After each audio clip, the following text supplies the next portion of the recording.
איך ברגר קינג קראה את מקדונלדס בפיפה בלי בכלל לעלות למגרש? בטח שמתם לב שבפיפה האחרון מקדונלדס היא אחת מנותנות החסות. זה אומר שברגר קינג מחוץ לתמונה רשמית. אבל ברגר קינג לא פריירים. היה להם חשוב להישאר חזק בראש של המוני שחקני הפיפה בעולם. הם זיהו שלראשונה מזה 30 שנה, בזכות הבינה המלאכותית, השדרן בפיפה אומר לא רק את שמות הכוכבים, אלא את שמות כל השחקנים.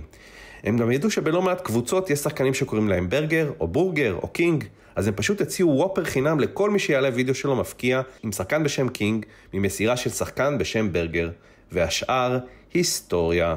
תוצאות: 200,000 אזכורים במשחק תוך שבוע.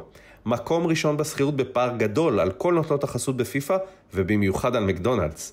ואפילו שלט מוזר אחד שהונף במגרש, תוך כדי משחק אמיתי.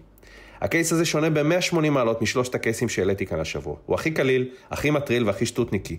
אבל זה לא אומר שהוא לא חכם. ברגר קינג פשוט הבינה איך אפשר למנף בינה מלאכותית גם בלי לעבוד קשה, ובלי להשקיע שקל על חסות, ועדיין להצליח לעקוף את מקדונלדס בסיבוב.